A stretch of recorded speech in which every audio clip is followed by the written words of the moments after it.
రాజ్యమేది లేదు గాని రాణిలాగా చూసుకుంటా, కోట కట్టలేను గాని కళ్ళల్లో నిన్నే దాచుకుంటా. రాత ఎట్లా రాసి ఉన్నా ఆ మార్చి నీతో రాసుకుంటా. స్వర్గమంటూ ఉన్నదంటే అది నీతోనే ప్రతిరోజు పంచుకుంటా.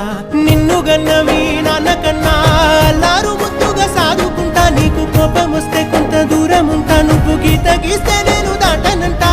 కంట నీరు కంటి రెప్ప దాటకుండా కాటుకై కావాలుంటా.